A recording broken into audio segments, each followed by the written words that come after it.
In today's video, we will be recapping the movie 12 Strong. This film tells the compelling story of the first Special Forces team that was deployed to Afghanistan after the tragic events of 9/11.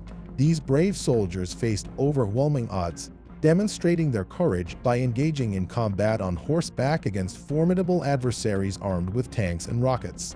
If you want to know more about this movie, stay tuned and watch our full recap. Please don't forget to leave a like and subscribe, and thank you for watching.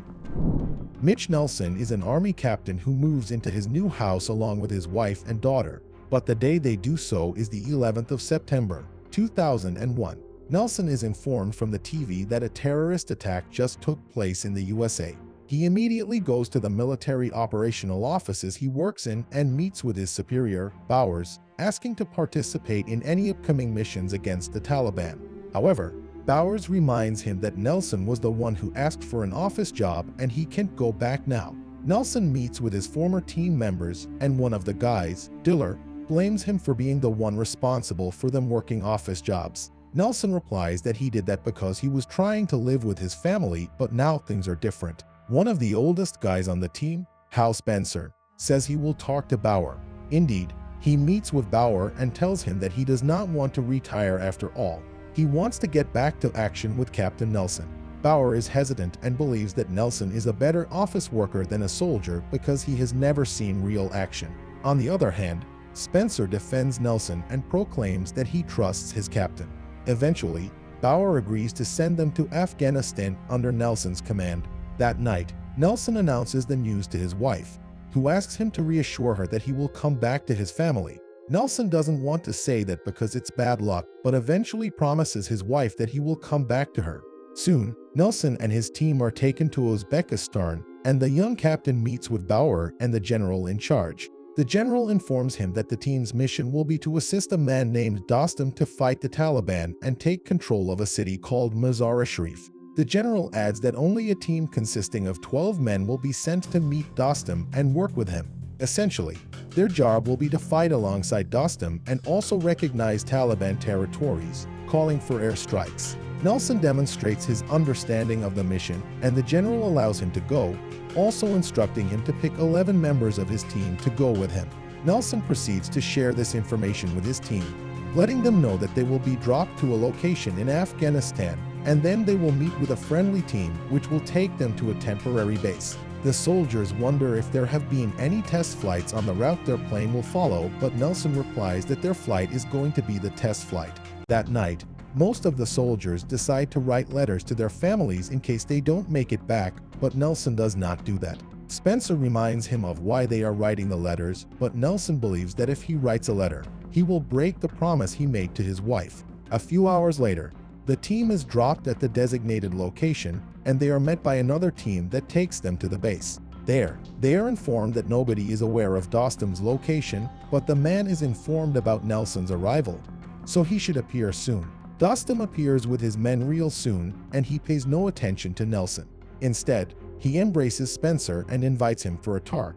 While the two parties try to communicate, Nelson outlines the game plan, but Dostum is defensive against him. He says that Spencer has killer eyes, but Nelson does not have them.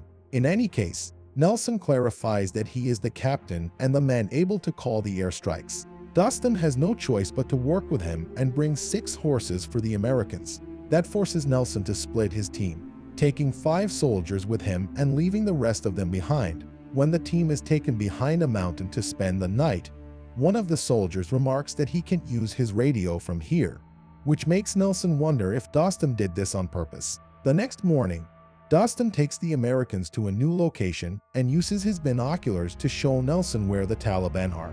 Nelson can't call for an accurate airstrike from this far, saying he has to move closer. However, Dostum insists on calling for the attack because if they move closer, they will be killed. But there's something else bothering Nelson. He wonders how they can be certain if those guys are Taliban. To clarify that the men they are seeing are Taliban, Dostum uses his radio to speak with them. The answers they get reassure Nelson that those are the enemies, so he calls for an airstrike. The planes arrive in a matter of minutes, but the attacks are not very accurate. Nelson decides to move closer to that location so he can give the planes better coordinates.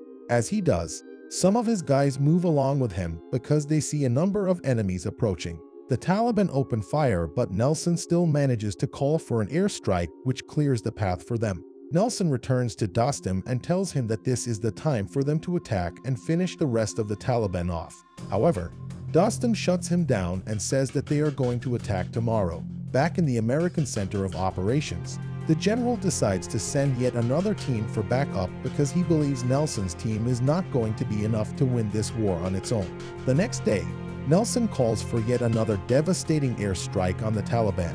Dostum takes his men and moves closer to his enemies in order to kill as many of them as possible, but a Taliban tank appears out of nowhere and makes their task harder.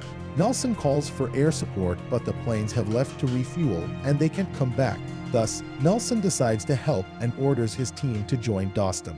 After the battle, Nelson snaps at Dostum and blames him for not sharing information that he should have been aware of. Dostum replies that Nelson is angry because he is afraid of death, prompting him to fight with his heart that would turn him from a soldier to a warrior.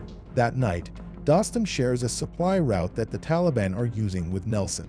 He knew about this route, but he had no idea about the vehicles they had. That route is 2 kilometers long, and they would get an advantage in this war if they could destroy it and push the Taliban toward Mizar.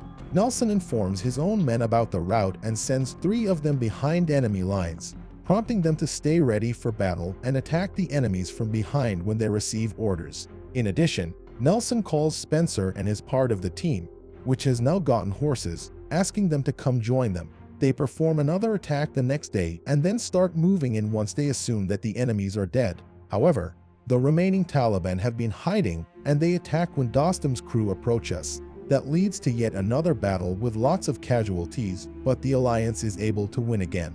When the forces take some time to regroup, Dostum shares that he used to be the governor of this city, Besham, but the leader of the Taliban, Rezan, destroyed everything and killed his family. Later, Spencer informs Nelson that the U.S. military has sent yet another team to meet and fight alongside another leader, Atta Mohammed.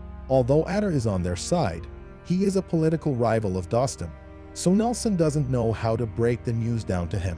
When Dostum is told this, he is infuriated because Atta will probably make it to Mizar first. He decides to take his men and leave. Even so, Nelson tells his team that they have come too far and it is crucial to carry on with their plan. However, he also tells his men that he can order them to join him. In any case, his team follows him and Nelson calls another air attack on the route the Taliban are using.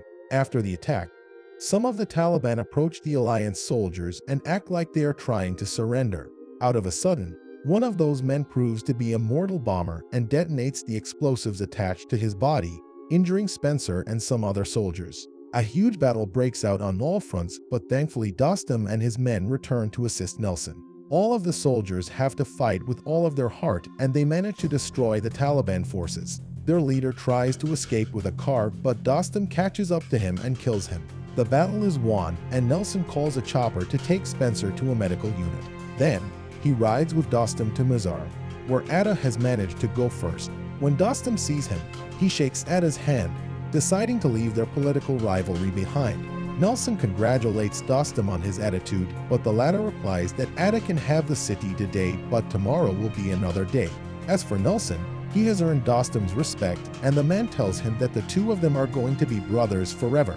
Eventually, Nelson takes a moment to sit down with Diller, who asks him where his captain is going to take them next. Despite the odds, it's time for the team of 12 men to return home to their families alive.